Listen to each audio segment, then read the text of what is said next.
أشهد أن لا إله إلا الله أشهد أن محمد رسول الله حي على الصلاة حي على الفلاح قد قامت الصلاة قد قامت الصلاة الله أكبر الله أكبر لا إله إلا الله. لا إله إلا الله. استقيموا رحمكم الله، اعتدلوا، لا تدعوا فرجات للشيطان.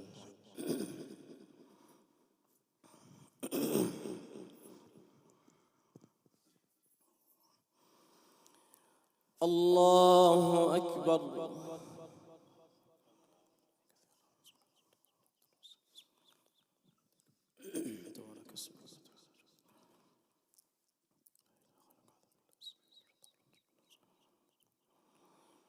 الحمد لله رب العالمين الرحمن الرحيم مالك يوم الدين إياك نعبد وإياك نستعين اهدنا الصراط المستقيم صراط الذين أنعمت عليهم غير المغضوب عليهم ولا الضالين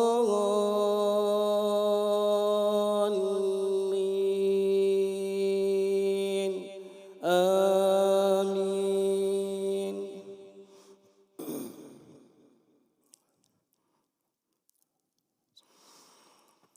إن للمتقين مفازا حدائق وأعنابا وكواعب أترابا وكأسا دهاقا لا يسمعون فيها لغوا ولا كذابا جزاء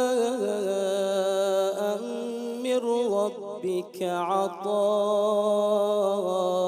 حسابا رب السماوات والأرض وما بينهما الرحمن لا يملكون منه خطابا يوم يقوم الروح والملائكة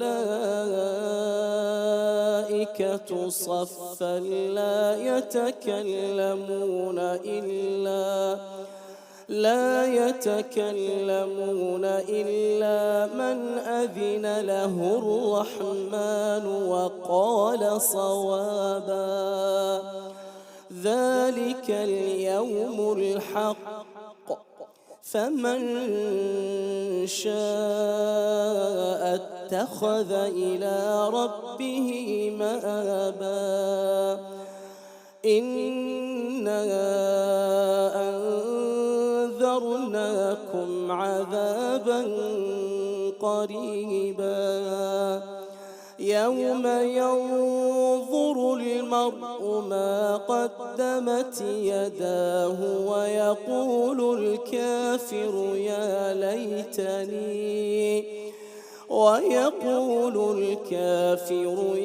ليتني كنت ترابا. الله أكبر. سبحان ربي العظيم. سبحان الله.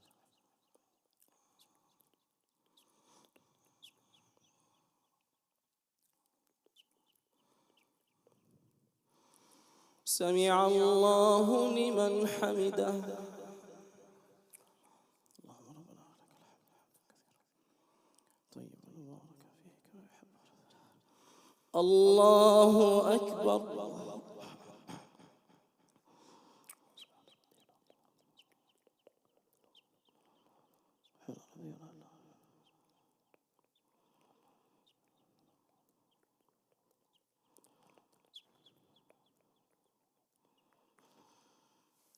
الله أكبر.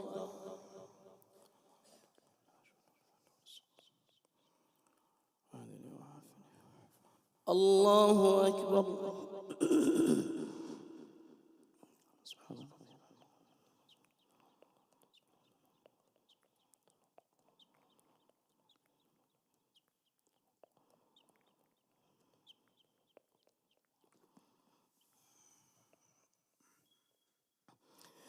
الله أكبر. بسم الله الرحمن الرحيم. الحمد لله رب العالمين الرحمن الرحيم مالك يوم الدين إياك نعبد وإياك نستعين اهدنا الصراط المستقيم صراط الذين أنعمت عليهم غير المغضوب عليهم ولا الضالين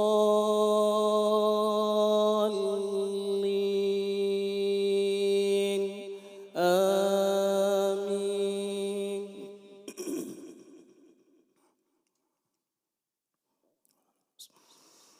إذا زلزلت الأرض زلزالها وأخرجت الأرض أثقالها وقال الإنسان ما لها يومئذ تحدث أخبارها بأن ربك أوحى لها يومئذ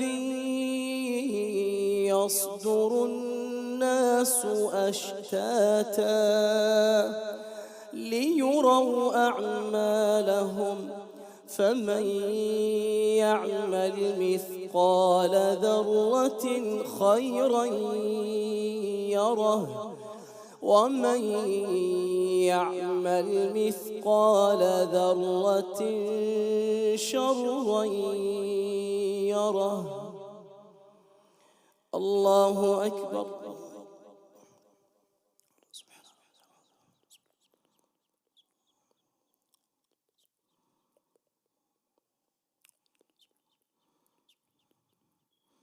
سمع الله لمن حمده.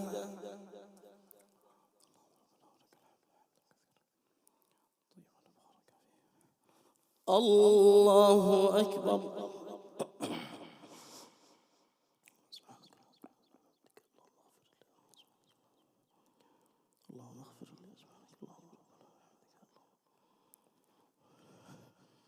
الله أكبر.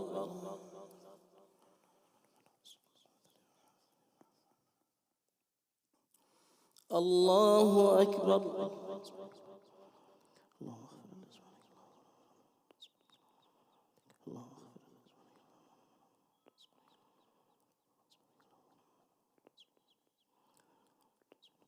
الله أكبر.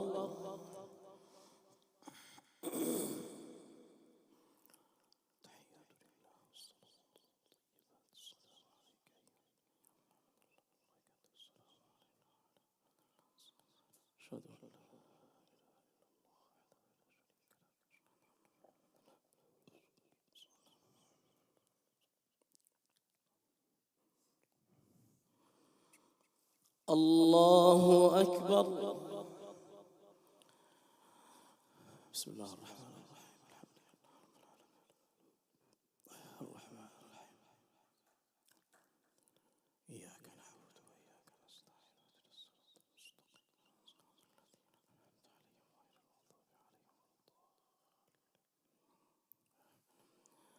الله أكبر.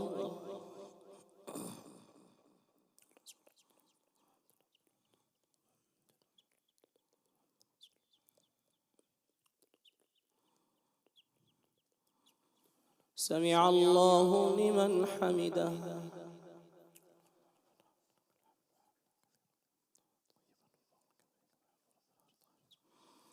الله أكبر.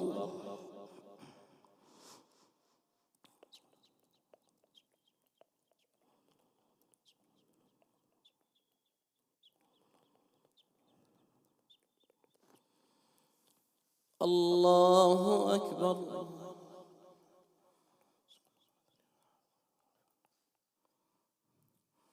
الله أكبر.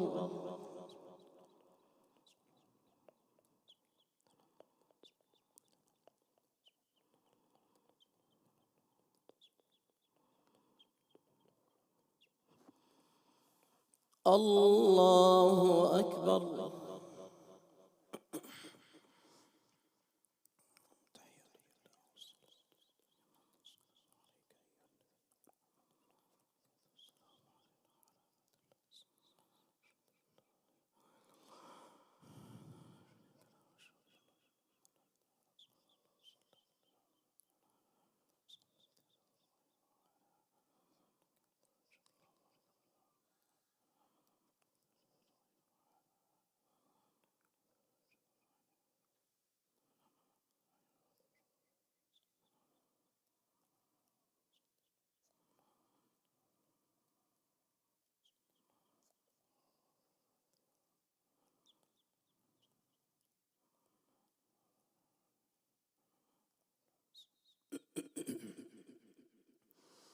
السلام عليكم ورحمة الله. السلام عليكم ورحمة الله. استغفر الله. استغفر الله. اللهم أنت السلام منك السلام تباركت يا ذا الجلال والإكرام. لا إله إلا الله وحده لا شريك له. اللهم لا مانع لما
السلام عليكم ورحمة الله.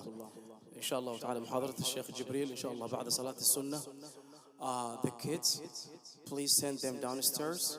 The sisters who don't have children, they can proceed upstairs, so they don't want to get bothered with the children.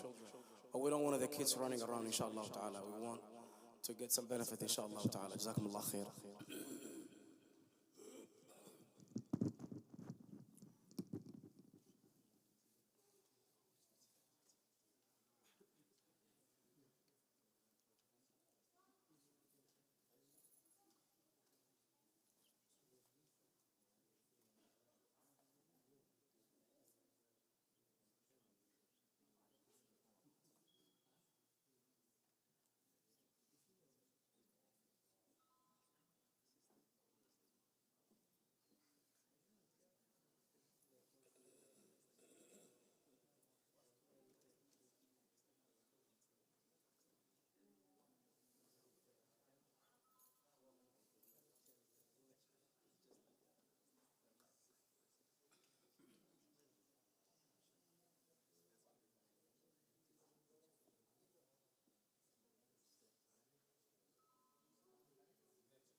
Assalamu alaikum wa rahmatullahi wa barakatuh. Brothers and sisters, in the parking lot we have a red Toyota van blocking someone trying to get out.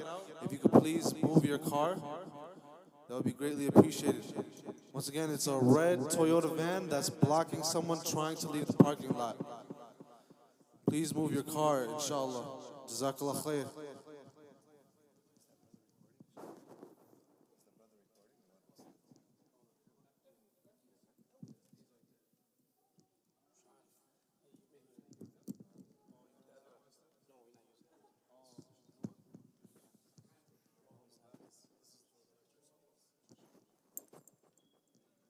ماشي.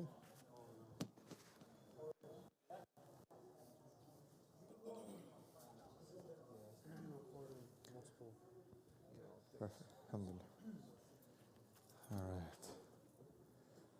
Okay. Assalamu alaikum wa rahmatullahi wa barakatuh.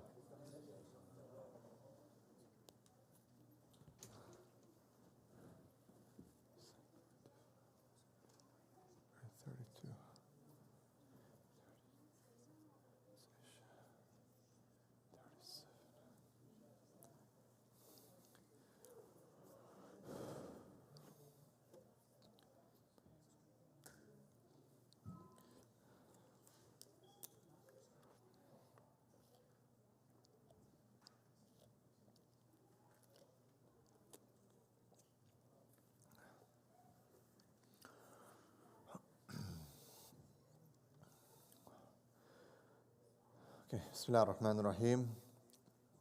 Alhamdulillahi Rabbil Alameen. Wa ashhadu an la ilaha illallah waliyus salihin. Wa ashhadu anna Muhammadan abdur rasuluh. Allahumma salli wa sallim wa barik ala Sayyidina Muhammad wa ala alihi wa sahbihi ajma'in. My dear brothers and sisters, Jazakumullah khair. May Allah subhanahu wa ta'ala bless all of you. There's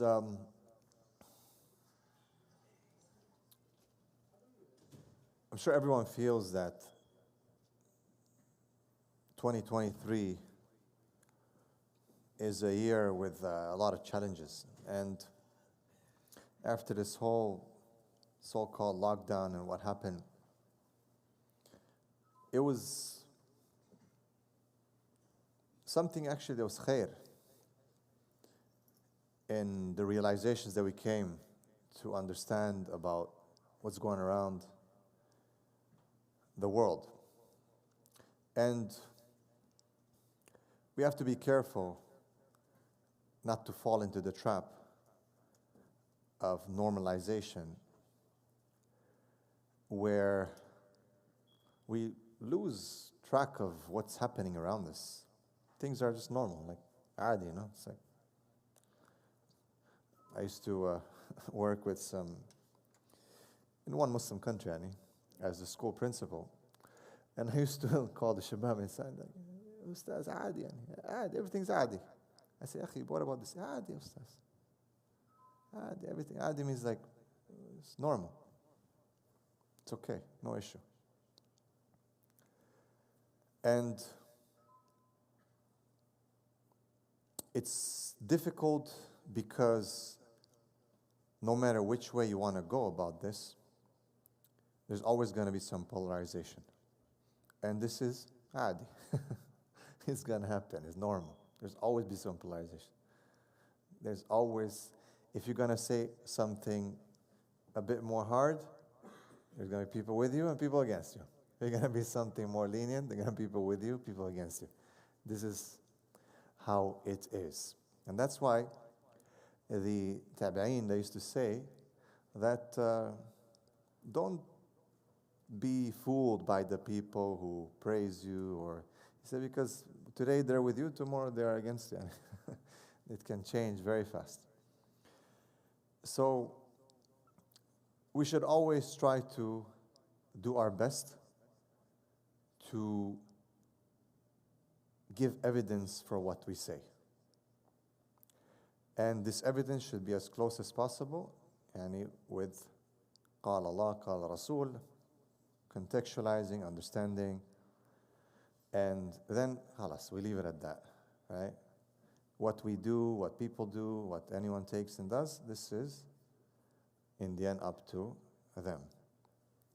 At the same time, we have to realize that we're not better than anyone, and we should remind ourselves first that, okay, one day you're sitting in front, sometimes you're sitting in the back, but first and foremost, this reminder should benefit us, and we should take heed first and foremost, because it's so easy today to point fingers and then forget what we're doing. So we are human beings, we're insan, and Allah subhanahu wa ta'ala created us with, we have mistakes, of course. Kullu bani Adam khata. Every son and daughter of Adam, they make sins, they commit mistakes. No doubt, everyone. This is, subhanallah, Allah subhanahu wa ta'ala khalaqna kida. And He created us like this. Yeah, you have to understand. And in looking at this, it's also a reminder for us that who we are when we deal with other people. That we don't think that we're better or that we look down upon it. However, at the same time, it doesn't stop us from reminding. وَذَكِّرْ فَإِنَّ ذِكْرَ تَنْفَعُ الْمُؤْمِنِينَ. So remind, for indeed the reminder benefits the believers. So having said that, and if there's a crisis that we are going through, there's many crises, but one of them, I would say, it affects or it deals with the fitrah and how Allah subhanahu wa ta'ala created us. Right? Allah subhanahu wa ta'ala created us. لَقَدْ خَلَقْنَا الْإِنسَانَ فِي أَحْسَنِ تَقْوِيمٍ. The best way, right? This is the no doubt. ثُمَّ رَدَدْنَاهُمْ أَسْفَلَ سَافِلِينَ. And Allah subhanahu wa ta'ala has created us in the best way. But things, the environment, our circumstances affect us. We know that.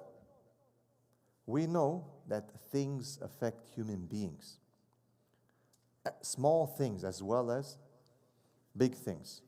For example, if you have a friend who is good, he will affect you towards good. If you have a friend who's bad, he's going to affect you towards bad.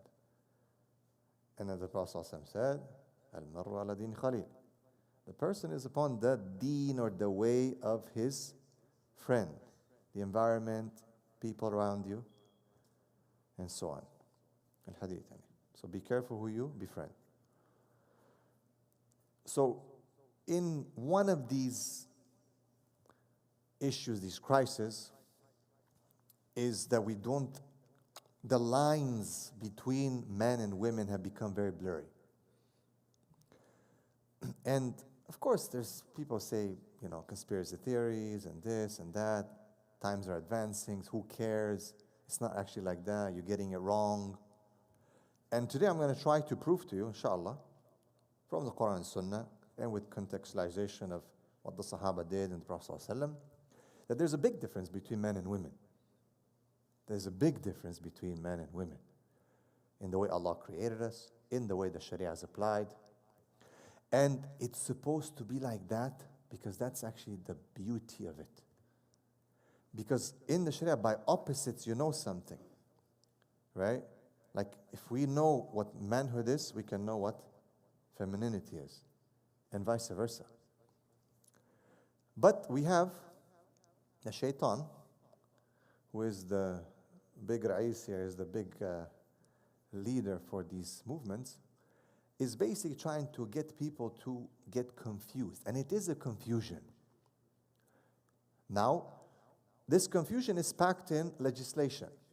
So that anyone like me or like you cannot say, oh, this is wrong. What do you mean it's wrong? How can you say it's wrong? Hate speech, blah, blah, blah. Even though by constitution, and you're supposed to be able to have so-called freedom of speech in it. We're not calling anyone to. I'm not saying, hey, brother, go outside and beat someone up right away, when you see them, right? That's not what we're saying.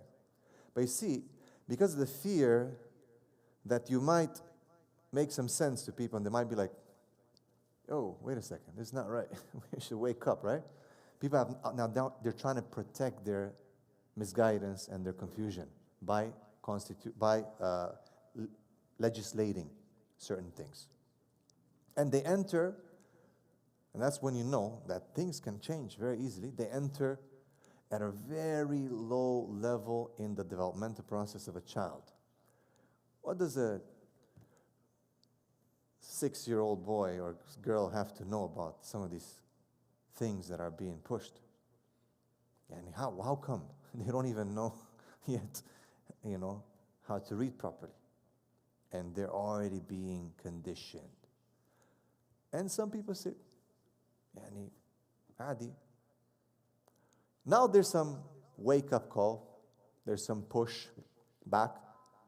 But it's quite late, actually. If you follow the development of these confusions, it is a bit late.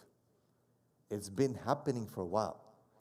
And we've been, for those who are, I guess, somehow considered extreme a bit, we've been saying for a while, hey guys, there's a problem. How about we talk about it? How we talk about more about it? Let's raise awareness. Let's warn parents. Now the parents are protesting. Now the parents are going and talking to places, parliament and all that. They're pushing back, board of directors, school boards and so on. Now, but it's been happening for a long time. And a lot of the damage has been done. A lot of the damage has been done. We have kids now coming and saying, I don't know if I am a man. Am I a man? Girls come and say, what is a woman? Am I a woman? Getting confused. It's a confusion. It is the most evident thing, biologically speaking, in it. It's so simple. Right? Yet, imagine how easy people got confused. Like, I'm telling you, there are people who are genuinely, they don't know. They think like, I don't know. I don't know. I feel this way. And in doing so, they take some huge measures in now changing the structure of their bodies to fit this misguidance and this misunderstanding and confusion. And not just that, look at the consequences of those things. Physically, psychologically, right? And yet still they're passing on legislation to protect this confusion, this dhulm. I mean, people are dying. People are actually dying. How come? Where's the protection of human rights and all these things that we're talking about? It's legal, isn't it? It's legalities. Like, okay, we're here in America. We're following the law. Maybe we're the best citizens out of everyone. Muslims were, very law-abiding. As soon as the restrictions came, we're the first ones to close the masjid. We're very law-abiding. But, so how come even intellectually you cannot challenge this? Right? But we're going to do that, inshallah, today.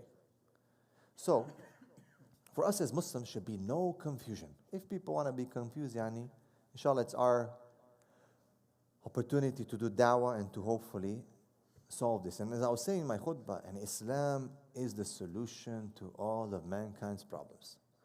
We should never think that Islam is just a religion, deen bayna ad-diyan, a religion amongst other religions. It is we have big problems with aqidah then. So we have big issues if we think Islam is just amongst other religions. It's one religion. Do what you want. We have dealings with people, mu'amalat, as the Prophet ﷺ had. We understand these dynamics. Alhamdulillah, no issues. But we don't think that it's all good, just a bunch of spikes on one wheel, They're all part of the same thing. It's not. It is not. For us, Islam is the solution to all of the world's problems. I said, all these drinking and driving, intoxication, addictions, Islam solves it, isn't it? Because these things are haram. Poverty, Islam solves it, isn't it? Zakah, sadaqah, all these things. Imagine if the Muslim world pays zakah properly, just the Muslim world, the whole poverty will be. Isn't it one of the 2030 objectives for UNESCO and for NATO and for all these big organizations to eradicate, hunger and poverty? Well, ya akhi, Islam is sadaqah, zakah. And zakah, you have to, it's not that you choose to pay, by the way. Huh? It's like it's taken from you. It's not yours. You have to take it. It's been, this is like, there's someone who will come to you, technically, and check and pull it and take it from you and give it to who needs to. So if you look at anything, any issues that are causing problems in this world today, you name me one problem. I'll give you the solution from Islam. What is it? Poverty. Solved? It will be solved. Hunger. Solved. What else? Even like some of the diseases and stuff like that, right? That come from being not good and not... Even the point, Yahi, that you're making wudu 5 times a day or 6, or how many times you go to the bathroom, the way we wash ourselves causes so many good things and eradicates so many diseases and so many problems that people are dying from. So Islam is the solution for everything. We have to believe it. We have to push it. We have to promote it. And it's the solution for this confusion today. Is this confusion bringing any khair and any goodness? It's not. I mean, just looking at it objectively and assessing the problem, it's causing more and more problems. And especially this confusion between men and women, what is a man and what is a woman, is causing instability in the family. It's reducing the chances of brothers and sisters getting married. It's causing so many issues within existing families. So, are men and women the same? And I know it's a sensitive topic, but I ask people to listen to the proofs and the evidence of the issue, especially the sisters, because they get very upset when you say certain things because they think it's an attack on them. And it is not an attack on them. How can it be an attack on you? And subhanAllah, lo and behold, we'll give evidence, but even just the natural fitrah, there are so many people now, and sadly, I think the Muslims were a little bit behind. The non-Muslims, the women, are now realizing, and slowly there's movement, trad wives, traditional women, traditional values, but they're coming from the non-Muslims. Okay, in America it's growing. In Africa it's quite big. But sadly it's amongst the non-Muslim. Okay? So, please listen and consider what I'm saying. First and foremost, Allah subhanahu wa ta'ala tells us in Surah Maryam, وَلَيْسَ ذَكَرُ كَالْأُنْثَى. Okay, the man is not like the woman. Done. Allah subhanahu wa ta'ala also tells us, do not compare, do not, بِمَا فَضَّلَ اللَّهُ بَعْدُكُمْ عَلَى بَعْدٍ. Don't, some have been given more than others. This is how Allah created you. It doesn't mean that you're bad. It doesn't mean that this is this. It means you're different. Right? Of course, there are some things that are in a certain way for men and a certain way for women. Without a doubt, they're not the same. Okay, men are stronger. They're being created in a different way. Okay, they're better in many, many levels in terms of how Allah created them. And that is because they have more responsibility. So Allah has given them a set of sifat or attributes that would match that responsibility. So they're more rational. Okay, they're more strong in terms of their physique. Okay, they are more resilient in certain things. Right? They deal with things in a very, very calculated way. There's always exceptions. We're talking about fi shakl am in general. There's, men have these things that Allah فضل الرجال على النساء, that He has given them a benefit or something above the women. However, we find that, women are better parents than mothers in terms of the nurturing. And, I cannot be a good mother, right? I can't be pregnant and nurse and nurture the way a woman does it. isn't it? Just the way it is. But in terms of who leads, who is the imam? Is it a woman? It's a man. It's a man, isn't it? And we're very sure of that, alhamdulillah. There's no one's doubt about that, a'udhu billah. And it's never been a woman. So we have to think about it. Wait a second. So why? Is this because women are bad? No. It's because Allah subhanahu wa ta'ala has chosen men to be the imams. Okay, let's look at another evidence. What about the Anbiya and the Rusul? How come all of them were men? Now some people say, no, brother, you're wrong.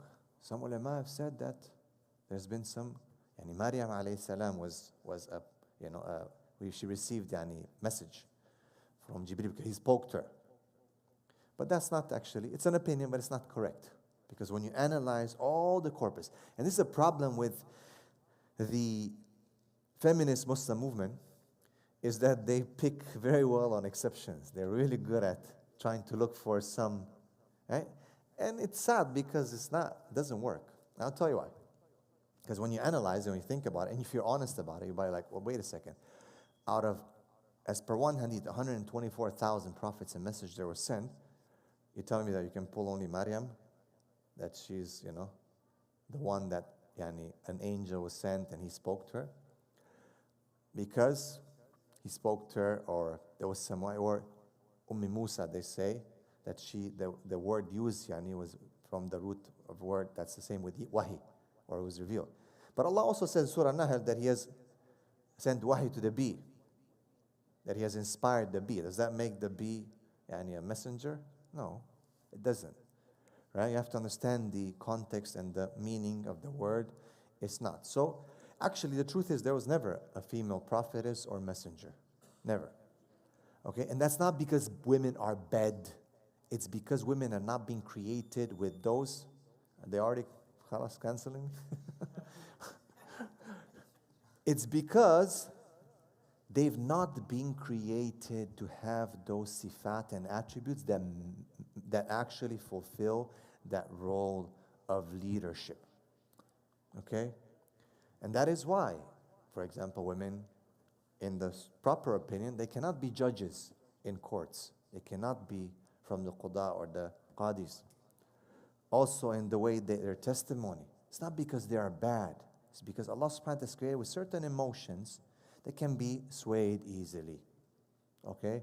And they need protection, and they perform the best in certain areas. And they should stay there. That's where Allah created them for.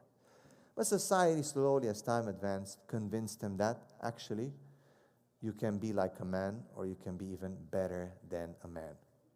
And of course, it's very tempting. It's very tempting.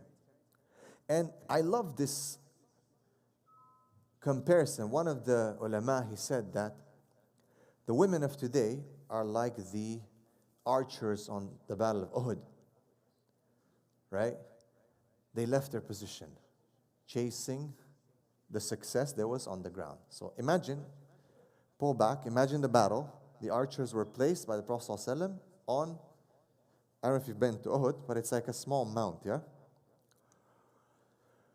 So he said, do not leave that position no matter what. We win, we lose, you stay there. I said, okay. Right? Sounds right familiar, right? Okay, don't worry. And things were working well. And what was happening is that the Muslims were winning.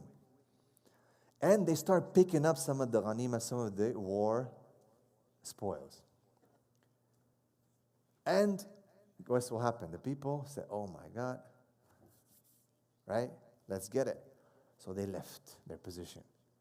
Khalid bin Walid was waiting. He did a little maneuver, came from the back and smashed it.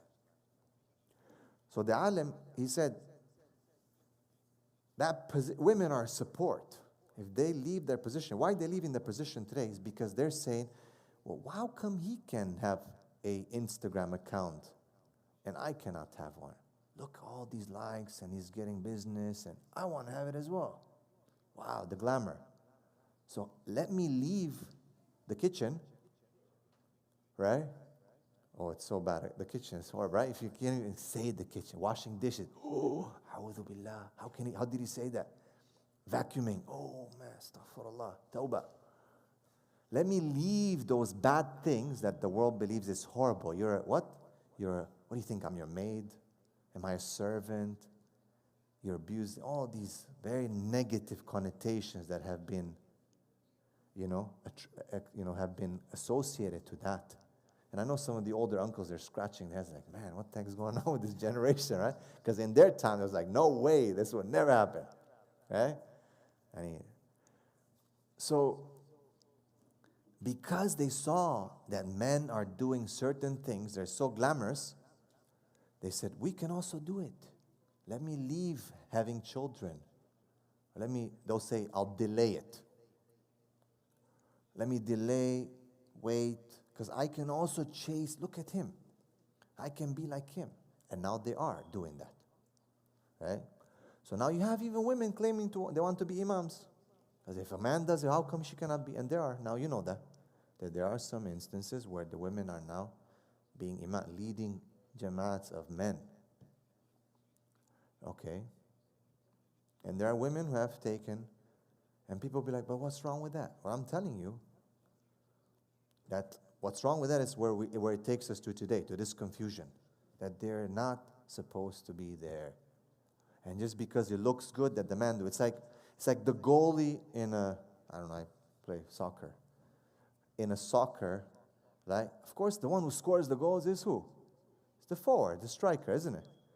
And imagine the goalie sits there and says, man, he's getting all the, like when you score, right? Wow, right? It's like goes on you. And the goalie just sits there like, man, right? But he defends. So imagine he leaves the goal and he now goes to score. Right? Even though he's not really goal. I mean, they can kick the ball, they can run. Yeah, women can do many things. They can do Instagram, all that. They can technically do it, but is it good for them? So the goalie leaves the net, tries to score, and guess what? Net's empty. Boom. It's like the household. Now it's left. Now you go home as a man now, and she says, Habibi, I left half the dishes, half the room to be vacuumed. And that's what Sheikh so-and-so Mufti said, that is, that's how it's supposed to be. So I'm sorry. And I have brothers who come to me and say, look what this brother's saying on the video. Like he said, I'm coming home. He has 9 hours of work. And my wife's putting in front of me some video from some saying that it's not fard upon the woman to take care of the household. She's just doing it to be, if she wants to be kind. So I'm like, you don't feel kind today? Today is like, or every day you're not feeling kind. Right? So there's a problem. But the main problem is that they've been convinced that this is bad. This is something to be ashamed of. This is something that is horrible. This is something that's disgracing. That he's abusing me. He is enjoying life. And I am suffering. I'm being his servant. Yes, indeed, some men treat their women like rubbish. And that is wrong. The Prophet ﷺ advised us to take care of women, to be kind to women. Many ahadith, okay? Many, where he himself, ﷺ, he says, وَأَنَا خَيْرُ لِأَهْلِ, and I'm the best to my family. The best amongst you is the best to his family. He exemplified that. And he always supported and helped. There's no man who loves his wife and he's a real man, and his wife's going to come and be like, look, Habibi, I'm not feeling good today. Can you please help me with this? And he's going to be like, I'm the man. How dare you, She's like suffering, She's hurt, she's sick or something. Then he's going to be like, right? Or, move this couch. And she cannot move it. And he's like, no, we do. But it's the mentality where you feel like you're doing something wrong that is messed up. Men and women are different. Men and women are supposed to support each other. And we look at this, the Prophet ﷺ, when Fatima radiallahu anha, she asked the Prophet ﷺ for a servant. And he had access to that. And she asked him because there was some servants that were brought in. And the Prophet ﷺ did not give her one. And told her to make some adhkar. And he split the work between Ali and her, for her in the house and Ali outside. Okay? And this was the way of the Sahabiyat and of the Sahaba.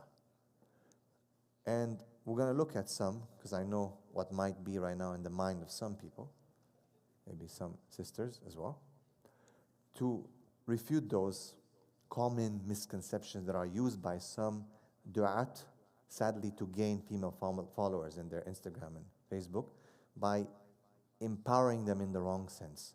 And in this way, they're actually breaking households. Because now the women are saying, I don't need to do this. Now, and I work as a counselor for the past almost 2 decades. And maybe like 15, 17 years ago, guys were shooting talaq a bit, not very wise, you know. They're divorcing a lot. Now the women are shooting khula like there's no tomorrow. They're just, or fasq, they're divorced and you're going to the sheikh and breaking the marriage. It's like, adi. Very, very bad. What's the cause of this divorce and these problems? Is this mentality. It's us versus them. It's like we're fighting. And you have, you know, feminism with their podcasts and their movements, which is very powerful, which has really infected Muslim females. And I would say a Muslim feminist is probably more dangerous than a feminist non-Muslim. Because the Muslim feminist wants all the rights of Islam with no responsibility. You know, at least a feminist, a non-Muslim feminist, will be like, well, I'll pay half the bills. I'll pay half of the food. I'll pay half of the restaurant bill because I'm the woman, you know. But the Muslim feminist will be like, I ain't paying half of anything. You paying everything, but guess what? No hijab. I'm going to do whatever I want. I'll go on, you know. One of the brothers recently asked me, bro, my wife wants to go to Cancun with her friends to Mexico. What should I do? And she's not listening to me. And she said, I'm free. And he's like, I'm confused. Should I allow her? It's a girls' night. I said, when is she going? He said, it's in February, March, yeah. I said, March break, bro, in Cancun. You know what happens in Cancun in March break, akhi? Come on, man. But I'm not kidding you. This is the mindset. And I'm not trying to attack here women. But men as well, some men, they just don't care about it. They just allow it. They just don't mind these issues. And really, in the end, it's kind of our fault as men because we allow things to happen. If we're claiming to be the leaders and the imams, well, we're responsible for those unders. And we have to put our foot down. Sadly, it's not so simple because the system is kind of against you. What can you do? If she wants to walk out, she can walk out. And there's nothing you can do about it. And it's a problem. That's why there should be an understanding.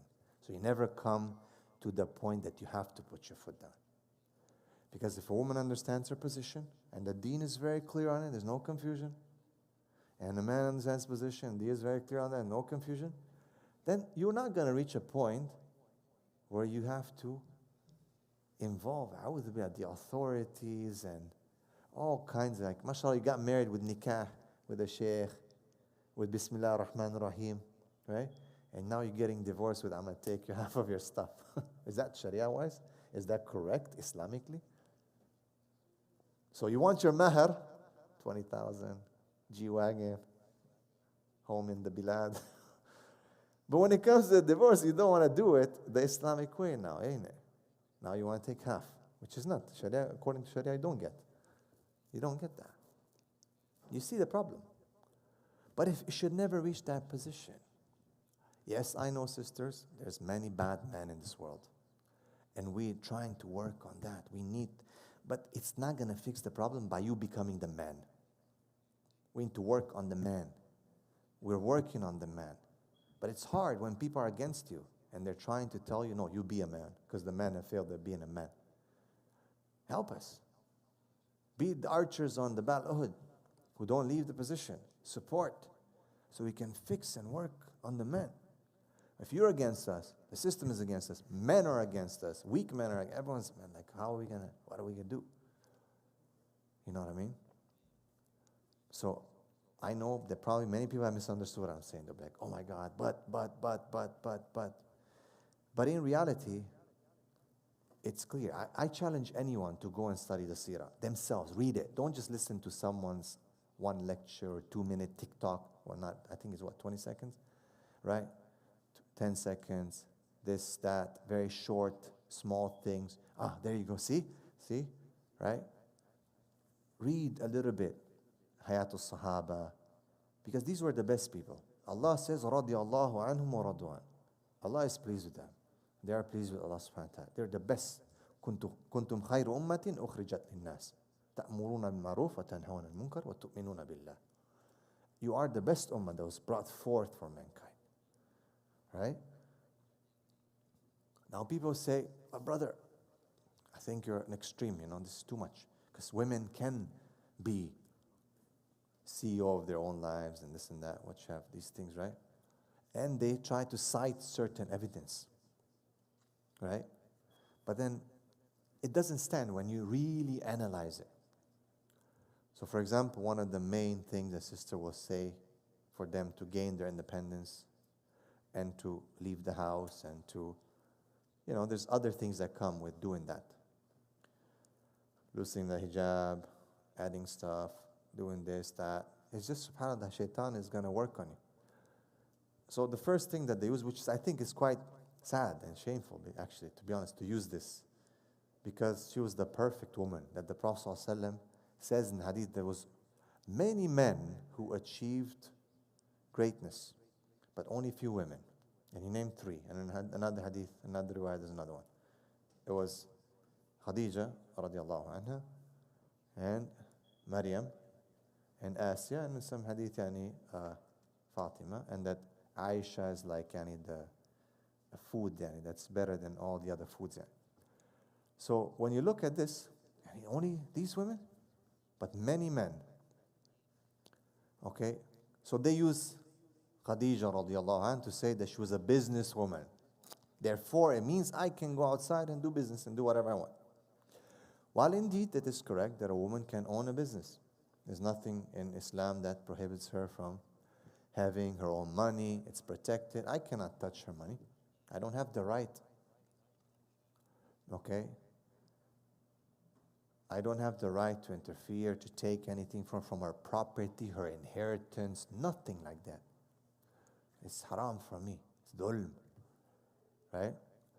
But if we look at Khadija radiallahu anha, if you're citing that as an example for your being on Instagram, showing off the shape of your body and dancing and this and claiming that you're solving problems, this is a problem. It's a huge issue because Khadija radiallahu anha, she herself would not go and mix with the people like that. That's why the perfect.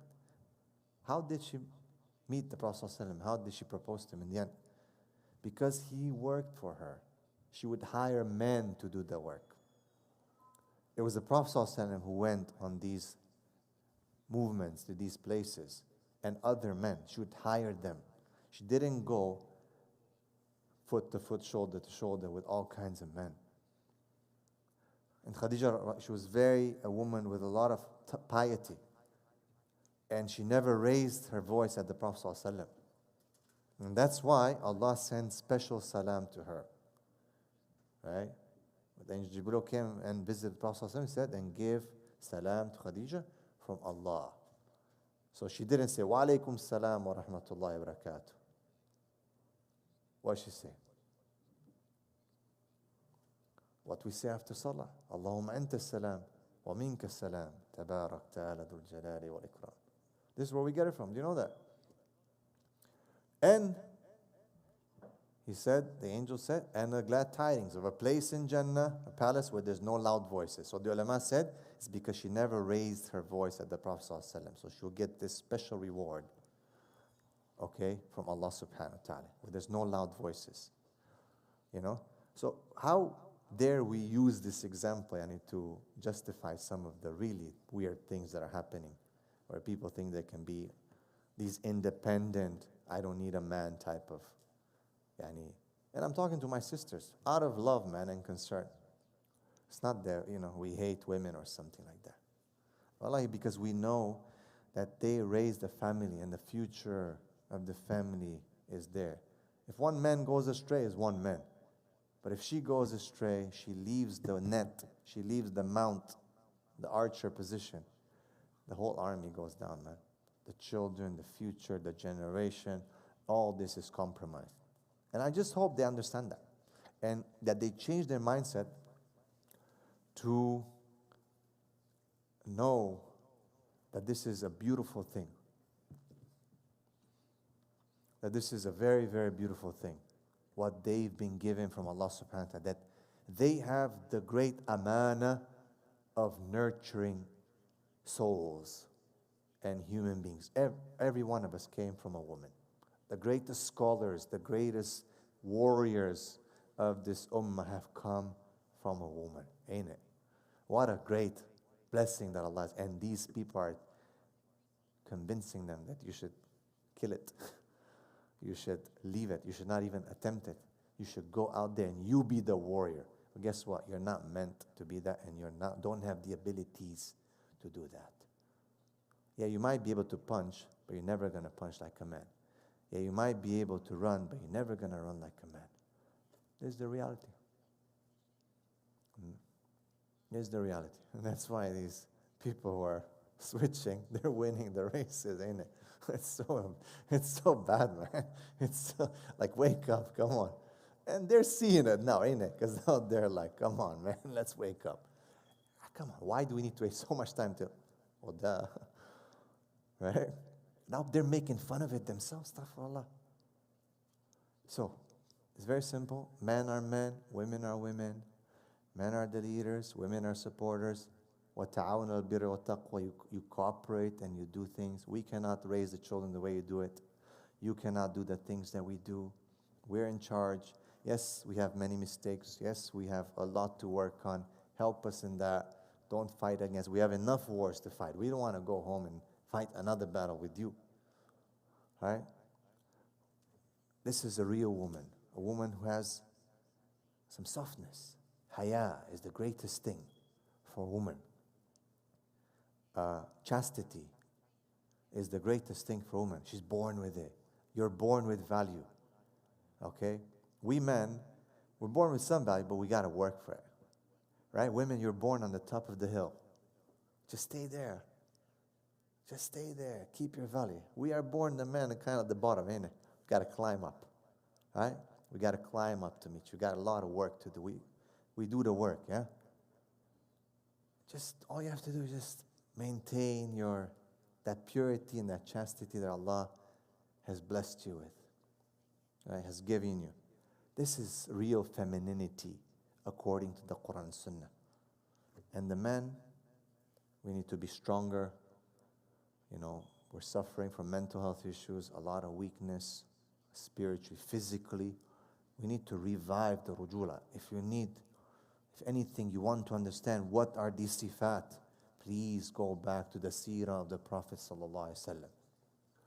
And please look at the sahabiyat, the zawjat of the Prophet ﷺ and how they were. And don't look at the exception. Oh, there was this one, there was a warrior and she defended the Prophet. This is one exception. Is the Sharia based on exceptions? Like it's sad to see that you're looking to pick for something. Because when you look at it, the Khulafa Rashidin were men. The Khulafa after that were men. All the warriors, Khalid bin Walid, Hamza, Ali, Az-Zubair, everyone, the people who took Islam to the different corners of the world were men. Yes, women came, helped, support, they're there. But they're the ones who gave birth to these men. They're the ones. And Abdullah bin Zubair, when he came to his aunt, what you say? What is this? Look at the way she spoke to him. What are you wearing? Are you scared? Are you wearing shields and this and that? Look at how they used to talk to them. This is, But she didn't say, don't let me go, I'm going to fight. Come, let me go show them what's up. You stay here, go back here. Nah. They encouraged them, be a man. Go, do that. Because a woman, she recognized a real man. A real woman will always know what the real man is. And she'll tell him, go be a man. But I'm going to stay here and be a woman. But today, no, I'm going to be the man. So this is what we are hoping for, inshallah. Cooperation, your support. If not, Bismillah, we're still going to do it, inshallah. No worries. Alhamdulillah. Taib. I know there's only a few minutes to prayer. Any questions? I think 8:32 is Adhan, right? 8:35? So we got like good 12, 15 minutes. Now, You mentioned that women are born at the top of the hill, and then they have to climb and build their value. I noticed that other Tulab were also mentioning this as well. Were there any ulama in the past that also said this? I think it's just a mithal, yani. It's like just a comparison or something to make us understand that if you look at the hadith about the value and the protection of women, right? There's huge reward in taking care, like about their haya, about their chastity. You know, it's just that's what Allah subhanahu wa ta'ala has created them with, right? There's something in the fitrah of the woman that is valuable. That's why she has to wear the hijab, her beauty, and so on. So when you look at that and how the restrictions on women, their protection and so on, you protect something very valuable, isn't it? Right? A pearl is always covered, right? A woman is covered in hijab. A woman is protected from her father. She gets passed on to her husband. If her husband passes away, guess what? She goes back to her father. She's not. Some people think that she's free now. Or her brothers will take care of her. Or even her son. Even her son now becomes her wali. Right? So, it's protection. There's value there. And the value is in her chastity, in her haya. Right? That's where it is. And what the world is trying to do that is trying to corrupt that. And if you look at all the attacks, all the movies, all this stuff is to corrupt that. Right? Look at and if you have 3 daughters and you take care of them, right, you get Jannah. Right? They didn't say if you have 3 boys. Right? The value of women, their protection, is huge. Huge, huge, huge. Wallahu a'lam. No.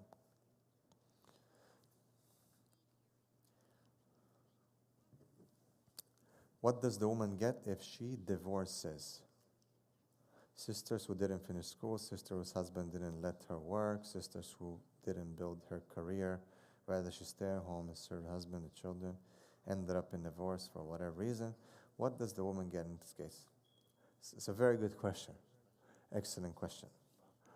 Well, she gets provision for her iddah, and if she has children, then obviously the father takes care of the children, and she should go back to her father, who's going to provide for her, or her brothers. The problem is, as I said, it's a good question, and it's a very like a curveball that sisters ask. It's a very common question, by the way. And I'm not saying the sister has malicious intent, but it's a very common question.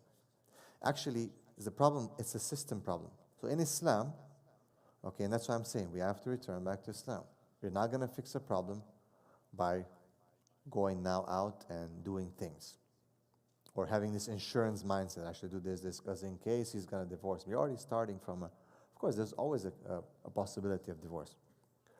But if your husband divorced, you should go back to your father, who has to take care of you. To your brothers, to your male relatives, to your family, who they have to take care of you. Okay, if that doesn't exist, well, in reality, actually, the wali of the area, wali al-amr, the khalifa in the Islamic system will take care of from Bayt al-Mal.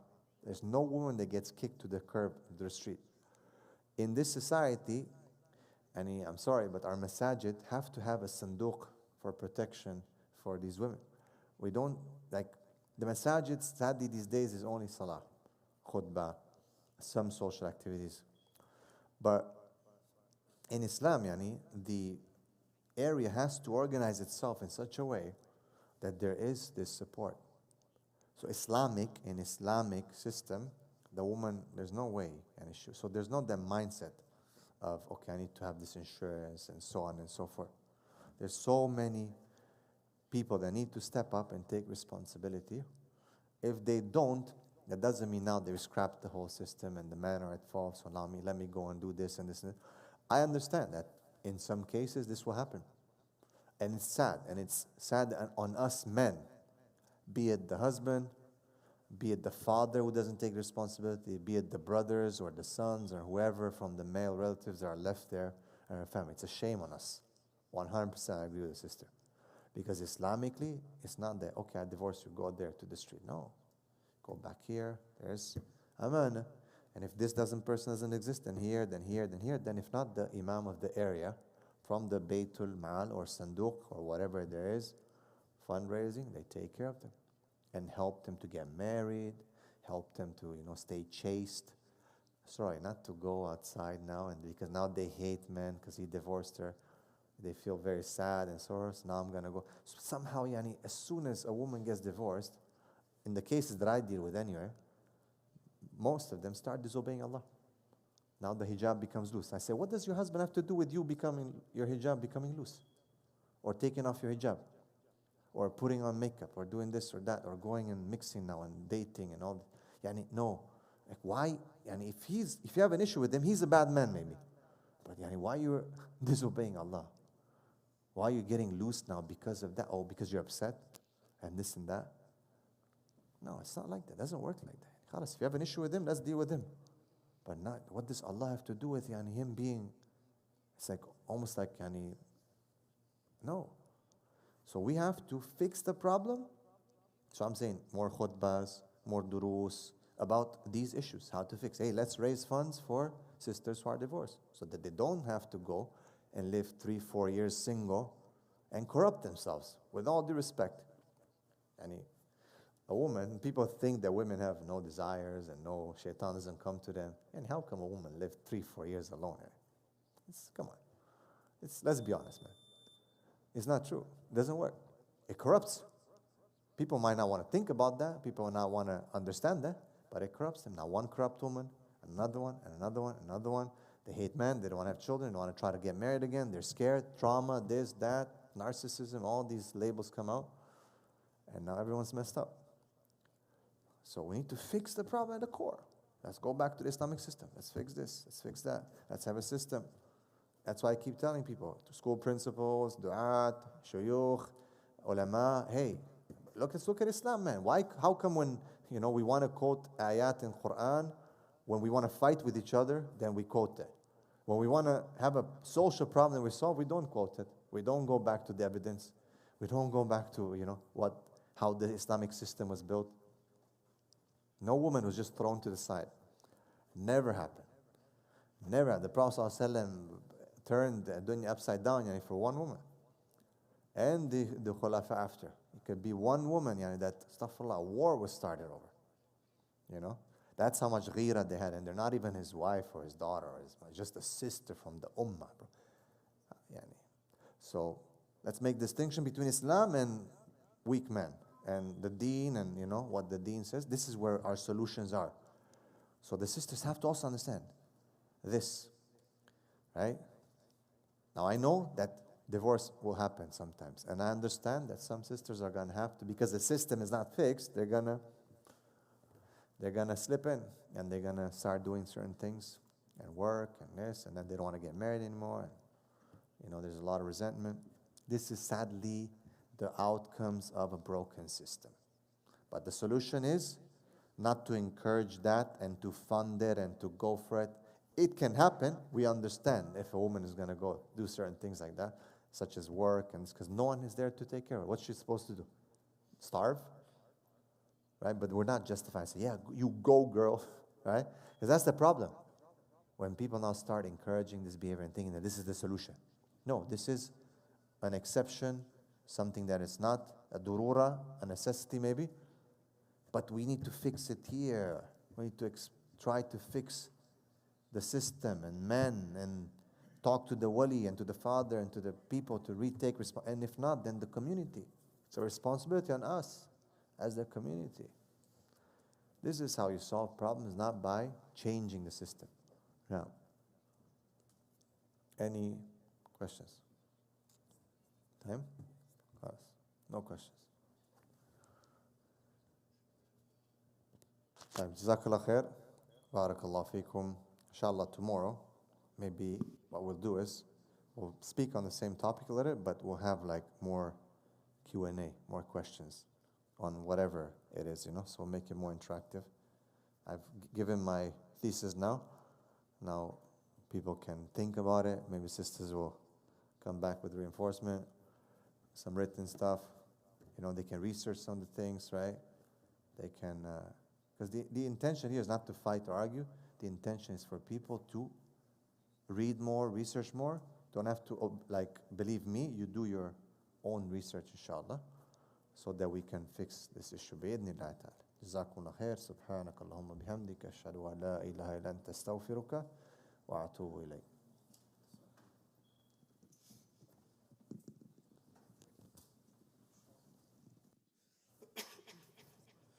الله أكبر الله أكبر الله أكبر الله أكبر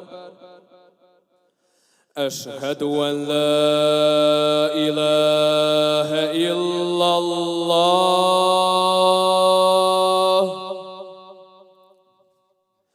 أشهد أن لا إله إلا الله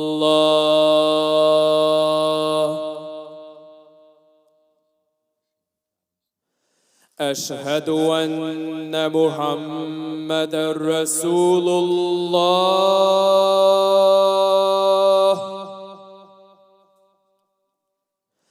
أشهد أن محمدًا رسول الله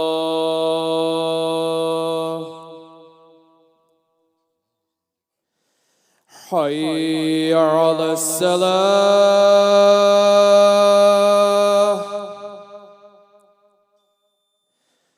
حي على الصلاة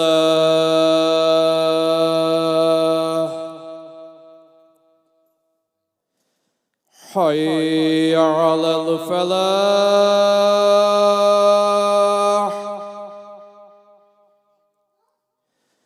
حي على الفلاح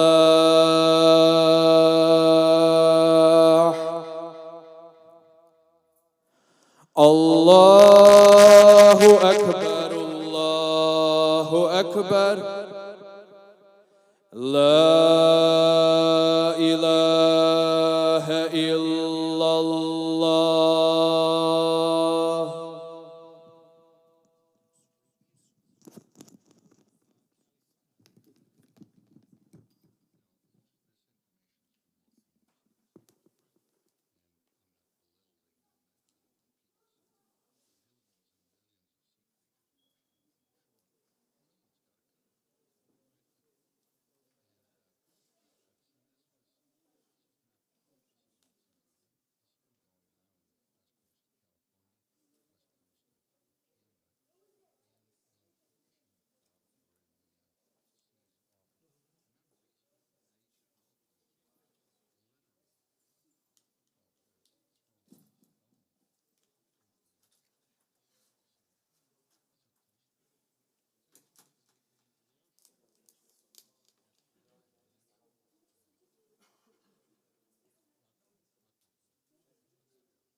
تقاربوا.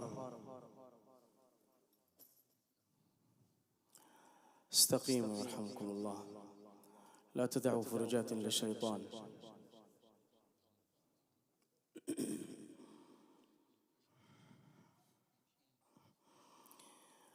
الله أكبر. الله أكبر كبيرا والحمد لله كثيرا.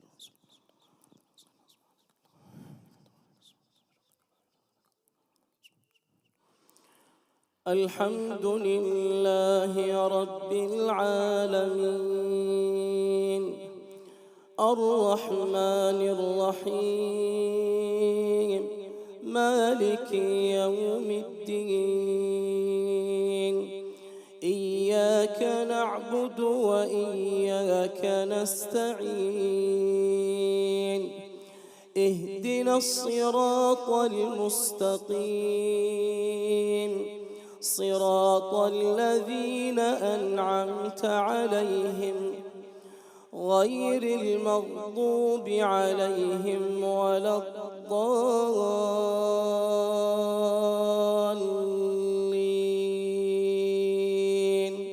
آمين.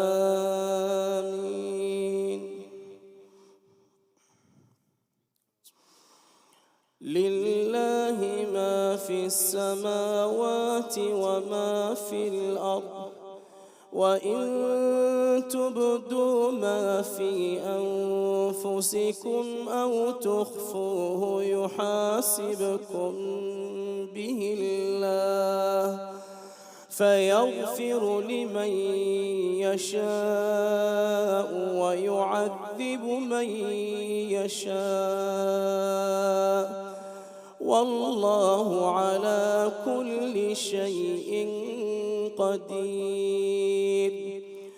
آمن الرسول بما أنزل إليه من ربه والمؤمنون كل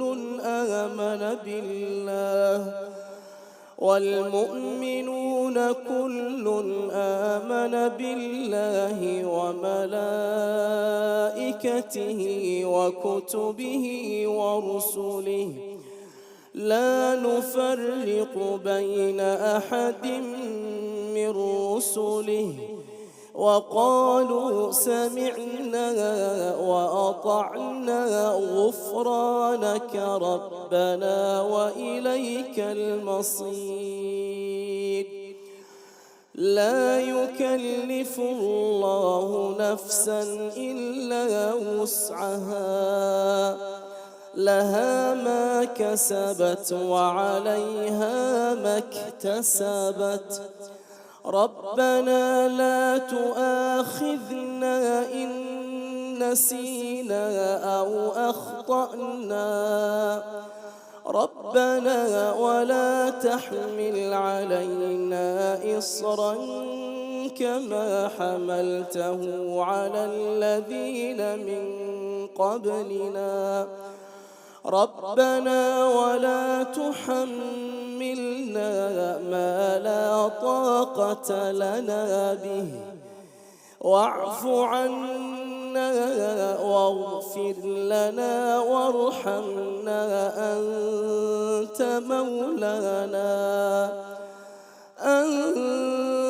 مولانا فانصرنا على القوم الكافرين. الله أكبر. سبحان الله.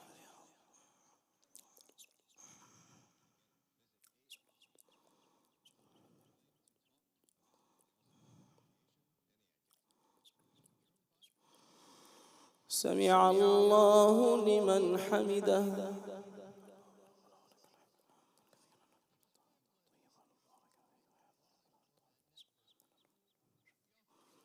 الله أكبر.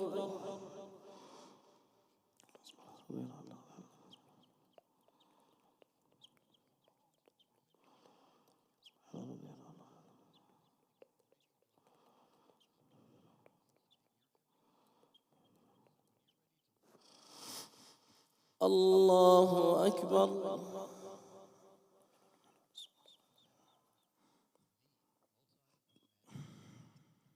الله أكبر.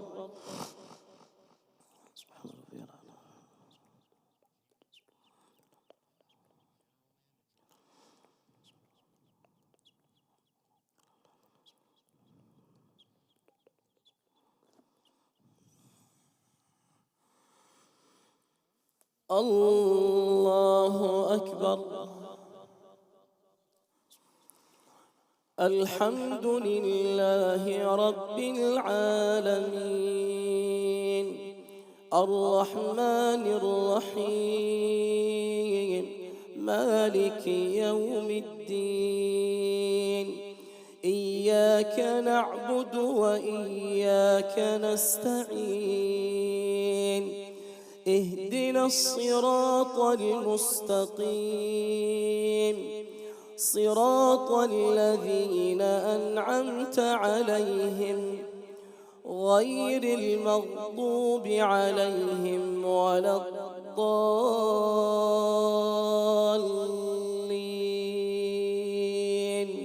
آمين.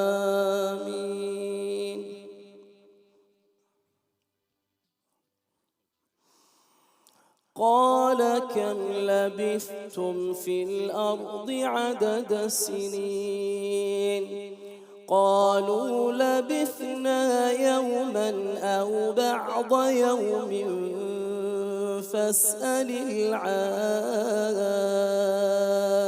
العادين قال إن لبثتم إلا قليلا لو أنكم كنتم تعملون لو أنكم كنتم تعلمون أفحسبتم أنما خلقناكم عبثا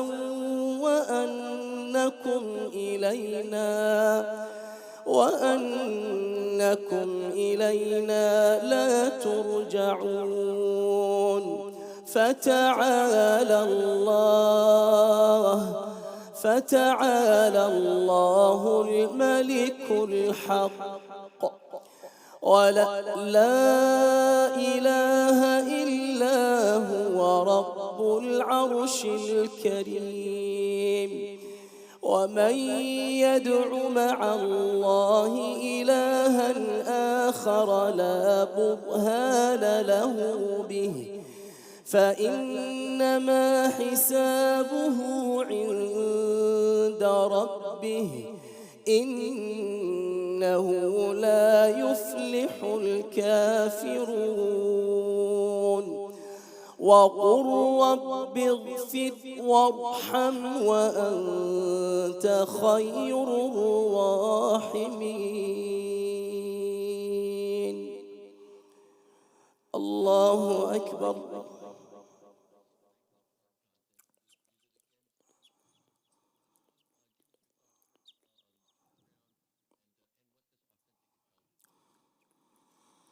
سمع الله لمن حمده.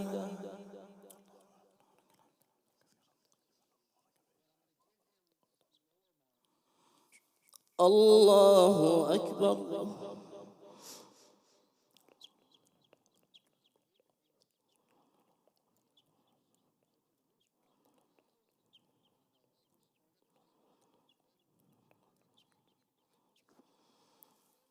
الله أكبر.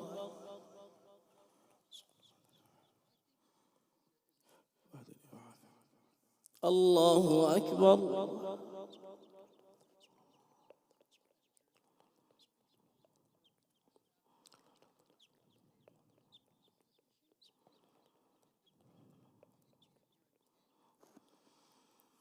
الله أكبر. تحيات لله.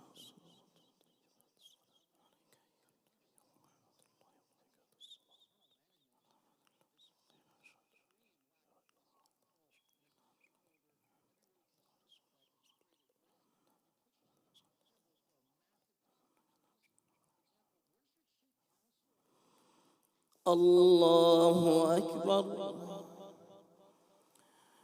بسم الله الرحمن الرحيم الحمد لله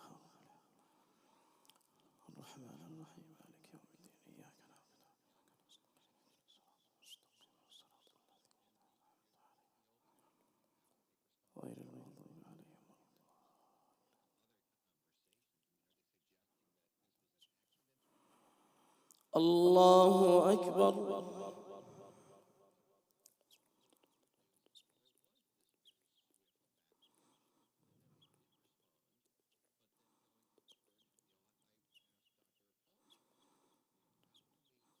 سمع الله لمن حمده.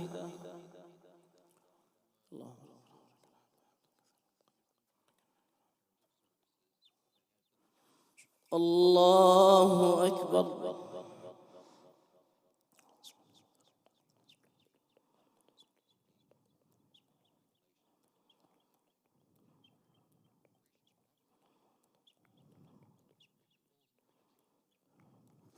الله أكبر.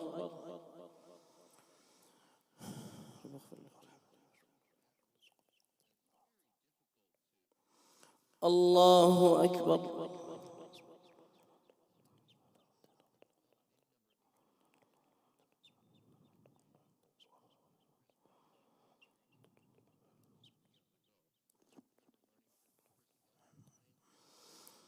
الله أكبر. بسم الله الرحمن الرحيم. مالك يوم الدين.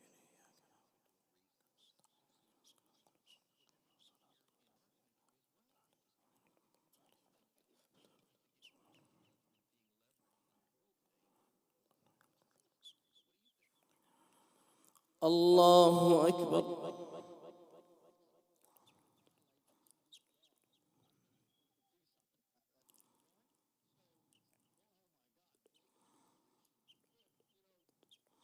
سمع الله لمن حمده.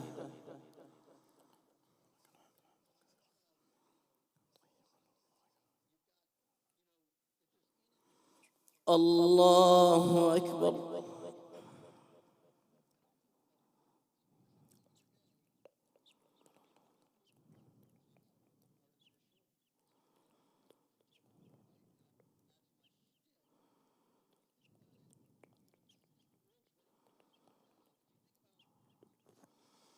الله أكبر.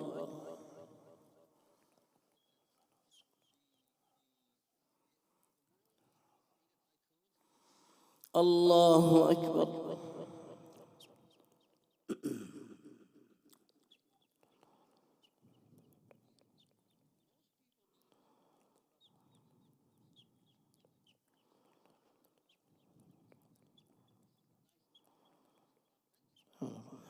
الله أكبر.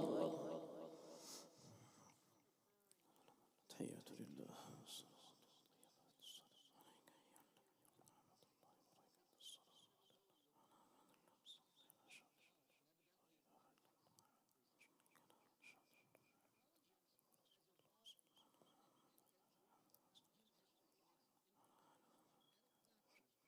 اللهم بارك.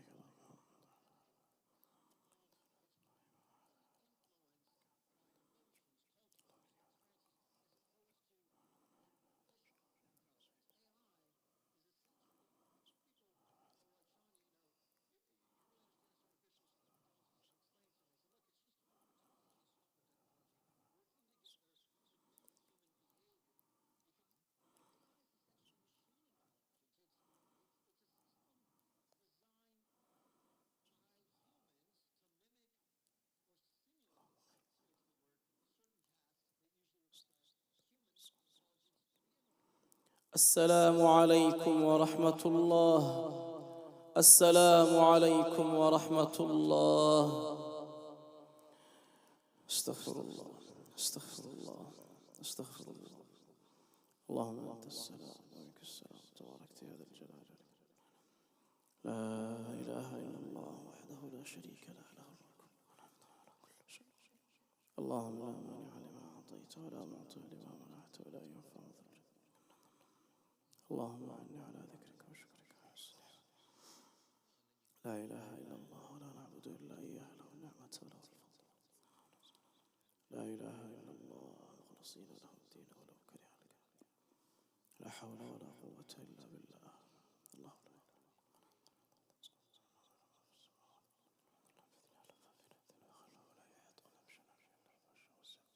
لا إخواني, most of you do know Uncle Hussein Al-Arga'i. Uncle Hussein, who served MCC over 2 decades. He's very critical situation. He's in the hospital. Please make sincere dua that Allah Azza wa Jalla make it easy for him. Sallallahu Azza wa Jalla an yaltuf bihi wa an yassira lahu.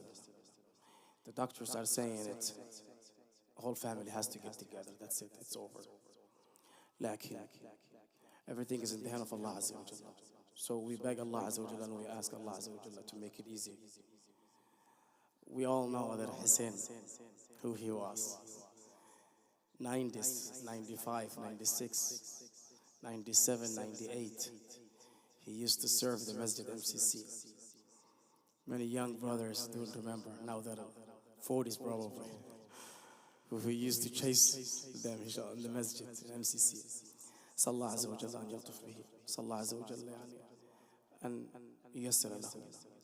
Sallallahu Azza wa Jalla an yukhtima عمله في الدنيا بالصالحات وأن يجعل آخر كلامه بلا إله إلا الله. اللهم يا رب يسر له. جزاكم الله خير. Please make dua inshallah. He's in Minnesota, yeah. He's in Minnesota.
الحمد لله. الحمد لله. عبد الله كيف حالك؟ عرفت كده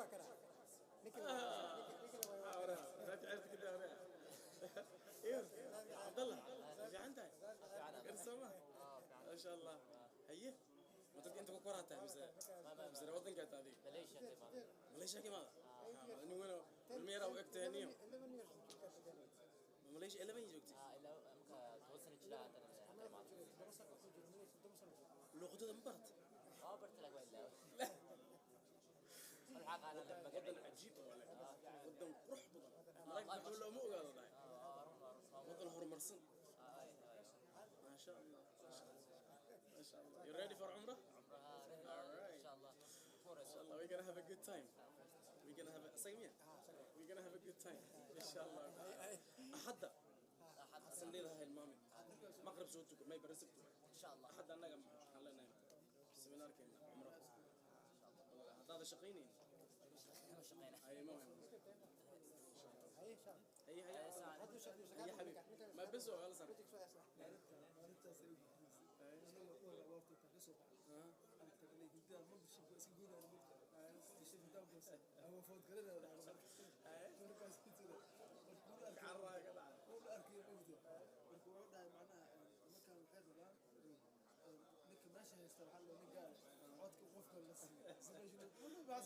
اللي هو حواي 2010 كان في 2011 markii Sheekh Ibrahim Zaydan imaam laga dhigi rabay Dr. Abdul Sattar asaga la siinay ya kuwan kale dibka badan laga qaaday